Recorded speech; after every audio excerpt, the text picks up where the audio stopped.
Hello everyone, welcome to Eklavya Snatak. और आज की इस वीडियो में मैं आप सभी को बीए प्रोग्राम से जो आपका एईसी सब्जेक्ट है environmental science theory into practice unit 8 है, इसकी जो हिंदी मीडियम में आपको करवाने वाला हूँ। इजी समरी होगी और आपको पीडीएफ नोट्स भी प्रोवाइड करवा दिए जाएंगे।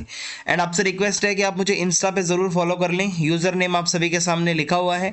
और टेलीग्राम ग्रुप को ज्वाइन करके आप पीडीएफ नोट्स डाउनलोड कर सकते हैं। एकलव्य स्नातक 1 आपको सर्च मारना है और वहाँ पे आपको सारी पीडीएफ्स मिल जाएंगी। सबसे पहले मैं आपको बताता हूं प्रदूषण का मतलब क्या होता है। प्रदूषण का मतलब होता है जब आपका जो पर्यावरण है उसमें जब कुछ प्रदूषक आ जाते हैं, कुछ पॉल्यूटेंट्स आ जाते हैं जिससे हमें नुकसान होने लगता है या हमें परेशानी होती है। उसकी वजह से ही ये पॉल्यूशन होता है। ये जो प्रदूषक होते हैं ये बहुत तरीके से आ सकते हैं पर्यावरण में। ये ह्यूमन एक्टिविटीज की वजह से भी आ सकते हैं, ये नेचुरली भी आ सकते हैं। प्रदूषण जो है वो हवा का हो सकता है, पानी का हो सकता है, मिट्टी का हो सकता है, यहाँ तक कि शोर का भी हो सकता है। अलग अलग प्रकार का प्रदूषण होता है और इसका बहुत ज्यादा असर पड़ता है कि हमारे पारिस्थितिकी तंत्र के ऊपर, हमारे मानव स्वास्थ्य के ऊपर। ठीक है, और ये सारी चीजें हम इसमें पढ़ते हैं। देन उसके बाद सबसे पहले हमारा टॉपिक है वायु प्रदूषण। वायु प्रदूषण का मतलब ये होता है कि जो हमारे पृथ्वी का वायुमंडल होता है उसके अंदर जब कुछ ऐसी डेंजरस पदार्थ आ जाते हैं, हानिकारक, जिसकी वजह से जो हमारे मानव स्वास्थ्य के ऊपर बुरा प्रभाव पड़े, पर्यावरण के ऊपर बुरा प्रभाव पड़े, हमारी जलवायु के ऊपर बुरा प्रभाव पड़े, उसी को ही हम वायु प्रदूषण कहते हैं।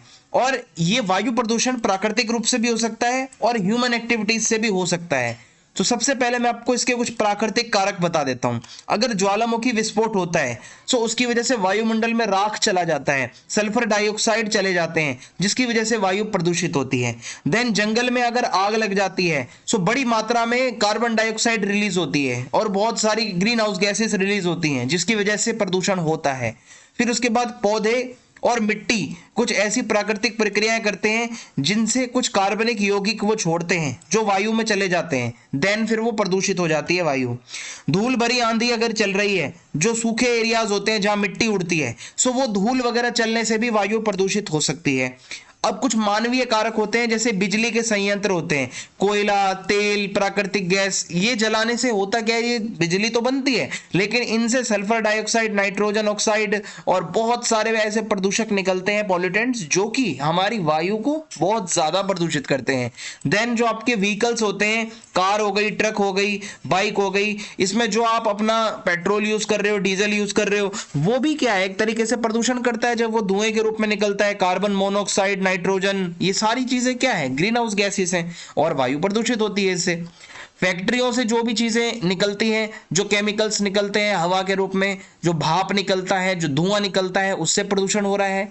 और आपका जो अपशिष्ट होता है, कूड़ा कचरा, जब उसको कूड़े करकट को आप जलाते हो उसकी वजह से भी आपका प्रदूषण होता है। देन जो आपके कीटनाशक होते हैं, जो खेती करते समय आप अपने केमिकल्स वगैरह यूज करते हो, तो वो हवा के माध्यम से जब वो इधर उधर जाते हैं वो भी प्रदूषण कर सकते हैं।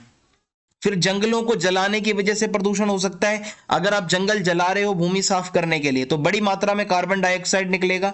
उसके अलावा खुले में अगर आप कचरा जला रहे हो उससे भी आपका बहुत ज्यादा कार्बन निकलता है, जिससे प्रदूषण हो सकता है। धूल के कण वगैरह जब हवा में उड़ते रहते हैं, धूल के कण, मलबा हो गया, इससे भी प्रदूषण हो सकता है। अब नेक्स्ट टॉपिक है हमारा ध्वनि प्रदूषण। ध्वनि प्रदूषण आपको पता है शोर ज्यादा कहां से आता है, लाउड स्पीकर से आता है, फैक्ट्रियों से आता है, रेलवे से आता है, ठीक है, स्पीकर बज रहे हैं वहां से आता है। ध्वनि प्रदूषण का मतलब है जब आपके पर्यावरण में ऐसा आपको सुनाई देने लगे, जो ध्वनि ऐसी हो जो हमारे स्वास्थ्य पर बुरा प्रभाव डालती है। लगातार कोई तेज ध्वनि आ रही है जो आपको बहुत ज्यादा एक्टिविटीज में बाधा डाल रही है, तो वो ध्वनि प्रदूषण कहलाता है। अब ये सड़क से आ सकता है, कार, ट्रक, मोटरसाइकिल, बसों का जो होता है। इसके अलावा रेल के हॉर्न बजते हैं, रेल का शोर होता है। और जब हवाई जहाज टेक ऑफ करता है, लैंड करता है या उड़ता है, उसके में से भी आवाज आ सकती है। फैक्ट्री में मशीनें चलती हैं, उनसे आवाज आ सकती है। जो बड़े बड़े कंस्ट्रक्शन वर्क चलते हैं, भारी भारी मशीनें यूज होती हैं, ड्रिलिंग का काम होता है, आपने कभी देखा सड़क वगैरह खोद रहे होते हैं वो जो ड्रिल से लेकर, उससे कितनी आवाज आती है। ये इसमें आ जाएगा। कुछ इसके अलावा रेस्टोरेंट्स, बार, क्लब्स होते हैं, वहां से बहुत ज्यादा नॉइज आती है।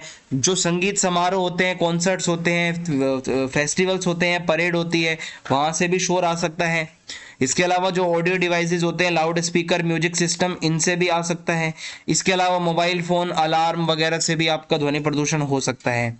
तूफान आ रहा है अगर बहुत ज्यादा, तो गर्जना होती है एकदम से, उसकी वजह से भी शोर हो सकता है। इसके अलावा जो जानवर पक्षी कीड़े मकोड़े कई ऐसे होते हैं जो बहुत ज्यादा शोर करते रहते हैं, उससे भी ध्वनि प्रदूषण हो सकता है।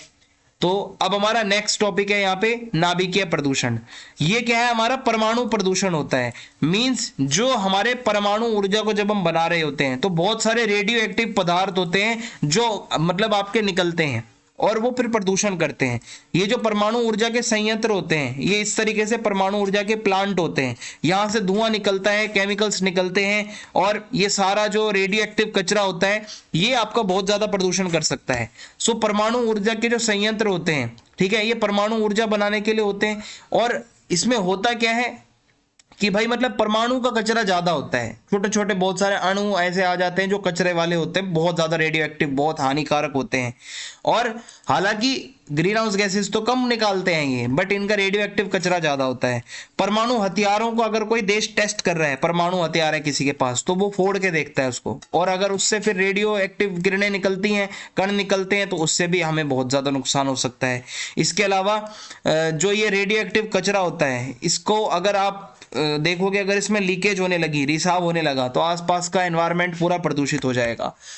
अब वायु प्रदूषण को रोकने के उपाय क्या क्या हैं? एक तो आप सार्वजनिक परिवहन का यूज करो, कार पूलिंग करो, मींस एक कार बंदा लेकर जाए और 3-4 बंदों को लिफ्ट दे दो, पैदल चलो या बाइक का यूज करो। ईंधन जो है, ऐसे ईंधन यूज करो, मतलब ईंधन कुशल या इलेक्ट्रिक वाहन, मींस आप ई रिक्शा या फिर ई बस, ऐसी कुछ चीजें यूज करो। जो ई कार है, ई स्कूटी, इलेक्ट्रॉनिक वाला यूज करो ज्यादा। अपने वाहनों का रख रखाव अच्छे से करो, और ऐसी ऊर्जा को बचाने वाले उपकरणों को यूज करो, ठीक है। और मेनली आप जो रिसाइकलेबल चीजें हैं वैसी चीजें ज्यादा यूज करो, जो जितनी ज्यादा रिसाइकल हो सकती हैं। जो घर का कचरा होता है उसको ऐसे खुले में जलाओ मत भाई, निपटान करो उसका अच्छे से। लाइटें, पंखे वगैरह, इलेक्ट्रॉनिक्स बंद कर दो जब आपके यूज में नहीं है। और जो आप कह सकते हो ऊर्जा कुशल उपकरणों और प्रकाश बल्बों का उपयोग करो। और इसके अलावा मेनली पेड़ वगैरह लगाओ जितना हो सके, क्योंकि वो भाई ऑक्सीजन छोड़ते हैं, प्रदूषण एकदम साफ रहता है, उससे क्या है, हमारा पर्यावरण साफ रहता है। ज्यादा से ज्यादा वृक्षारोपण करो, हरा भरा बनाओ अपने एरिया को, अपने घर को अच्छे से हवादार बनाओ। और आप घर पे अपना जो है एयर प्यूरिफायर लगा सकते हो, धूम्रपान वगैरह ना करें, ये सारा हो सकता है। खुले स्थान पर पत्ते, कूड़ा, कचरा ये सब ना जलाओ, ठीक है। जो जैविक कचरा है उसको जलाने की बजाय उसकी खाद बनाओ। ये सारी चीजें आती हैं इस चैप्टर में। अगर आपको अच्छा लगा हो तो चैनल सब्सक्राइब करना, फीडबैक जरूर देना कमेंट बॉक्स में, और वीडियो को शेयर कर दें। जय हिंद, जय भारत।